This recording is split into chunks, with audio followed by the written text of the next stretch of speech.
જેની રાહ જોવાતી હતી એ ત્રણે ત્રણ રથ ભગવાનના નિજ મંદિર પરત આવી ચૂક્યા છે અને જય રણછોડ માખણ ચોરનો નાદ આપ જોઈ રહ્યા છો। ભક્તોને દર્શન આપી ભગવાન હવે પોતાના ઘરે પહોંચ્યા છે, મંદિર પહોંચ્યા છે।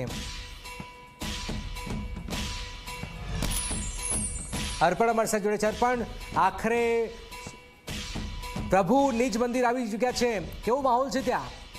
અર્પણ,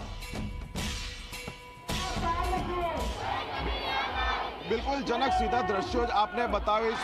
भगवानना त्रण रथ पैकीना जे बे रथ छे ते निज मंदिर में परत फरी चूक्या छे अने कोईपण क्षणे जमालपुर दरवाजानी पीली तरफथी त्रीजो रथ पण अहींया अंदर तरफ आवतो दृश्यमान थई शकशे। एटले आप जोई शको छो जय रणछोड़ माखणचोरना जे नारा छे सतत अहींया श्रद्धाळुओ द्वारा बोलवामां आवी रह्या छे।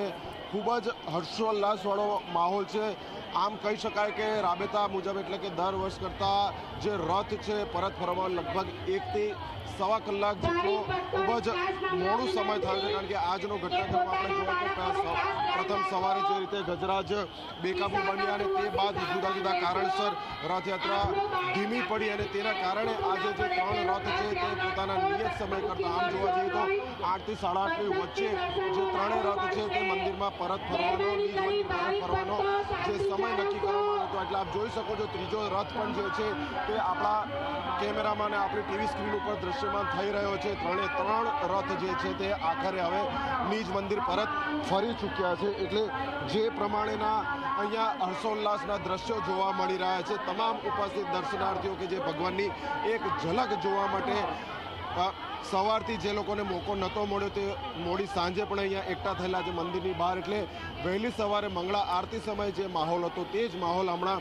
સંધ્યા આરતી સમયે પણ રાત્રે શયન આરતી સમયે પણ જોવા મળી રહ્યો છે। કારણ કે ભગવાનના ત્રણેય રથ અંદર પહોંચશે તે સાથે જ મંદિરના જે મુખ્ય મહંત છે તે ભગવાનની આરતી ઉતારશે ને આજે ભગવાન પોતાના પત્નીને ઘરે એકલા મૂકીને પોતાના ભાઈ બહેન સાથે જે રીતે નગરચર્યાએ નીકળ્યા એટલે સ્વાભાવિક છે કે પત્ની રોષે ભરાતી હોય છે અને તેમને આખી રાત એટલે કે રાતવાસો જે છે તે મંદિરની પોતાના ઘરની બહાર કરવો પડશે। એટલે આપ જોઈ શકો છો આખરમાં જે ત્રીજો રથ છે બહેન સુભદ્રાજીનો તે હાલમાં હવે નિજ મંદિર પરત ફરી રહ્યો છે। એટલે વહેલી સવારથી શરૂ થયેલી રથયાત્રા આખરે હવે સંપૂર્ણ સકુશળ પૂર્ણ થઈ છે તેવું કહી શકાય। એકમાત્ર ઘટના જે કોઈએ કલ્પની નથી તે ગજરાત બેકાબુ થવાની બની હતી જેનામાં 2 થી 3 વ્યક્તિઓને સામાન્ય ઈજા પહોંચી છે।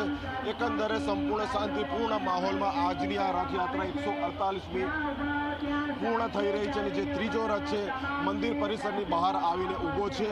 જેમ જેમ આગળનો રથ અંદર જશે તે સાથે જ આ રથને પણ અંદરની તરફ પ્રવેશ આપવામાં આવશે। એટલે નિજ મંદિરનું જે પ્રાંગણ છે ત્યાં ત્રણે ત્રણ રથ ઊભા રાખવામાં આવશે અને મેં આપને કહ્યું તે પ્રમાણે આજની રાત ભગવાનને પોતાના ઘરની બહાર વિતાવવી પડશે। जनक बिल्कुल बिल्कुल सपना પાસે પહોંચે। સપના, પ્રભુ નગરચર્યાએ નીકળી અને આખરે દર્શન આપીને હવે નિજ મંદિર આવ્યા છે। કેવો માહોલ ત્યાં સર્જાઈ રહ્યો છે અને પ્રભુને આજે તો બહાર રહેવાનું છે અને ત્યાં શું હવે ગતિવિધિઓ ત્યાં શું થવાનું છે હવે?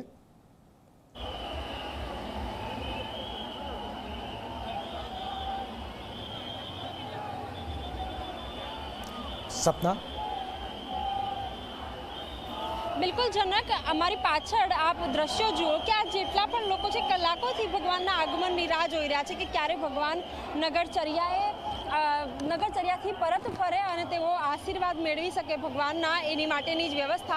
अने अत्यारे आप दृश्यो जोई रह्या छो कि जे पहलो जे रथ छे भगवाननो ते हवे मंदिर परिसरमां प्रवेशी चूक्यो छे। आप दृश्यो जोई रह्या छो अने हजी पण आज तमाम जे खलासीओ के जेओ सवारथी भगवाननो रथ खेंची रह्या छे तेमनो उत्साह हजी पण एटलो ज जबरदस्त छे अने साथे ज आजे भगवाने आखी रात आ रथमां ज विताववी पड़शे। कारण के एक लोकवायका छे कि तेमना जे पत्नी छे एटले के जे रुक्ष्मणी माता छे तेओ नाराज थई जाय छे कृष्ण भगवानथी अने तेओ जगन्नाथजी भगवानने कहे छे कि लाडकी बहन साथे तो मामाना घरे जई आव्या, मोटा भाईने पण लई गया परंतु तेमने केम न लई गया? तो ए जे नाराजगी छे एनी ज माटे तेओ द्वार नथी खोलता अने भगवाने भाई बहन साथे ज आखी रात रथमां ज विताववी पड़े छे अने त्यारबाद आवती काले ભગવાનની શાસ્ત્રોક્ત વિધિ મંત્રોચ્ચાર સાથે મંદિરમાં તેમની પ્રતિષ્ઠા કરવામાં આવશે, તેમને બિરાજમાન કરવામાં આવશે અને ત્યારબાદ આરતી કરવામાં આવશે.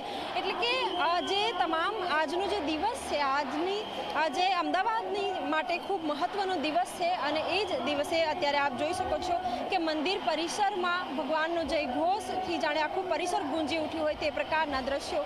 સાથે જ જે લોકો છે, શ્રદ્ધાળુઓ છે, આપ જુઓ કે આ જે મુવમેન્ટ છે એને લોકો ફોનમાં કેપ્ચર કરી રહ્યા છે, કારણ કે આખા વર્ષમાં માત્ર આજનો જ એવો દિવસ છે કે જ્યારે આ જે ક્ષણ છે એ જીવવા મળે છે.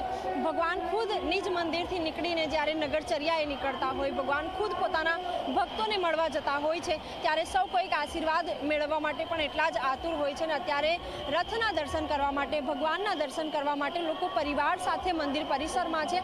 અને આ જે લોકો છે અત્યારથી જ અહીં નથી આવ્યા, પરંતુ કલાકોના કલાકો તેઓ અહીં મંદિર પરિસરમાં બેસી રહ્યા, તેઓ રાહ જોઈ રહ્યા હતા કે ક્યારે ભગવાનનો રથ મંદિરમાં પરત ફરશે અને ત્યારબાદ તેઓ દર્શન કરી શકશે. એટલે એ જ પ્રકારના જે દ્રશ્યો છે એ સામે આવી રહ્યા છે.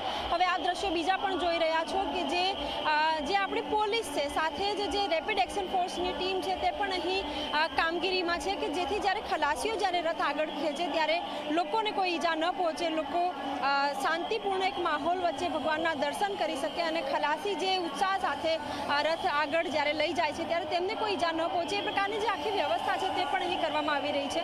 ધીમે ધીમે હવે જે બીજો રથ છે તેને પણ મંદિરમાં લાવવામાં આવશે અને ત્યારબાદ ત્રીજો રથ પણ લાવવામાં આવશે. પરંતુ સૌથી મોટી વાત એ છે કે ભગવાન મંદિર પરિસરમાં નગરચર્યા બાદ તો આવી ગયા, પરંતુ જે રાત છે એ તેમણે રથમાં જ વિતાવવી પડશે. તેમને મંદિરમાં તેમનું જે શયન કક્ષ છે ત્યાં તેમને જગ્યા નહીં મળે, તેઓ બિરાજમાન નહીં થઈ શકે પોતાની ગાદી ઉપર. એટલે કે જે પત્નીની જે નારાજગી છે એ ભગવાને આજે વેઠવી પડશે. જે લોકવાયકા છે એ અહીં સાચી સાબિત પણ થઈ રહી છે.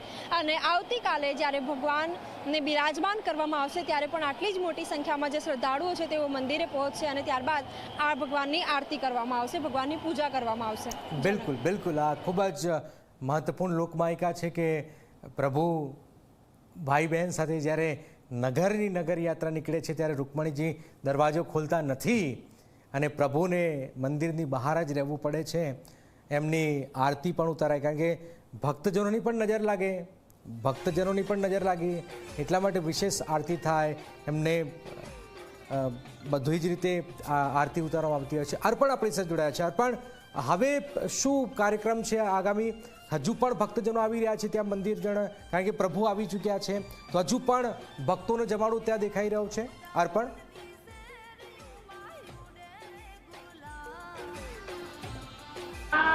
જનક, સૌ કોઈ બહાર ઉપસ્થિત હતા ભગવાનના દર્શન કરવા માટે, ભાઈ બલભદ્ર, બહેન સુભદ્રાના દર્શન કરવા માટે. એટલે ત્રણેય રથ નિજ મંદિર પહોંચી ચૂક્યા છે. અને સૌથી મોટી જે રાહતની વાત છે તે પોલીસ તંત્ર માટે અને સમગ્ર તંત્ર માટે છે, કારણ કે રથયાત્રા એક દિવસનો પ્રસંગ હોય છે, પરંતુ તેના આયોજન માટે છેલ્લા કેટલાય દિવસથી સમગ્ર પોલીસ તંત્ર કામે લાગ્યું હતું. ઝીણવટભરી સુરક્ષા સહિતની તમામ જે કામગીરી હતી તે આખરે સુપેરે પાર પડી છે. કોઈ જ અનિચ્છનીય બનાવ નથી બન્યો. જે આપણે વાત કરી કે સવારે જ્યારે ગજરાત બેકાબુ થયા તેનામાં 2 થી 3 લોકોને સામાન્ય ઈજા પહોંચી છે. આખરે રથયાત્રા સંપૂર્ણ શાંતિપૂર્ણ માહોલમાં પૂર્ણ થઈ છે. ત્રણેય રથ અંદર પરત ફરી ચૂક્યા છે અને હવે જે બહાર લોકો એકઠા થયેલા છે, મહત્તમ જે સ્ટાફ છે તે પોલીસ વિભાગનો સ્ટાફ છે, કારણ કે તેમને એક રાહતનો શ્વાસ લીધો છે. જે પ્રમાણે સંપૂર્ણ શાંતિપૂર્ણ માહોલમાં આ જે રથયાત્રા પૂર્ણ થઈ છે એટલે મોટાભાગના શ્રદ્ધાળુઓ હવે પોતાના ઘરે જવા નીકળ્યા છે, કારણ કે થોડીક ક્ષણોમાં આખરની જે શયન આરતી છે, ભગવાનની જે આરતી ઉતારવામાં આવશે મંદિરના મુખ્ય મહંત દ્વારા. તે બાદ મંદિરના જે દરવાજા છે તે પણ ભક્તો માટે બંધ કરવામાં આવશે અને આવતીકાલે સવારે જે વિશેષ દર્શન થશે કે જ્યારે પુનઃ ભગવાનને મંદિરમાં પ્રસ્થાપિત કરવામાં આવશે ત્યારે ભક્તોને ફરીથી દર્શન કરવાનો લાવો મળશે. બિલકુલ બિલકુલ, આ ઘડી રળિયામણી છે ને નિજ મંદિરથી સપના પણ છે. સપના, આપ શું ત્યાંથી જોઈ રહ્યા છો?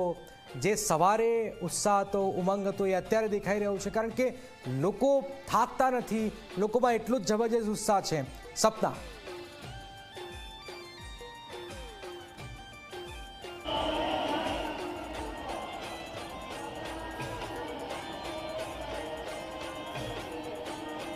બિલકુલ જનક, હા જે દ્રશ્ય આપ જોઈ લો કે આજે બીજો રથ છે એ પણ મંદિર પરિસરમાં પ્રવેશી ચૂક્યો છે અને બીજી તરફ આપ ભક્તોને જુઓ કે કેટલી મોટી સંખ્યામાં ભક્તો જે છે એ અહીં હાજર છે અને ભગવાનના આશીર્વાદ મેળવી રહ્યા છે ભગવાનના રથને. અને ખાસ કરીને ઘણા બધા લોકો એવો પણ પ્રયત્ન કરતા હોય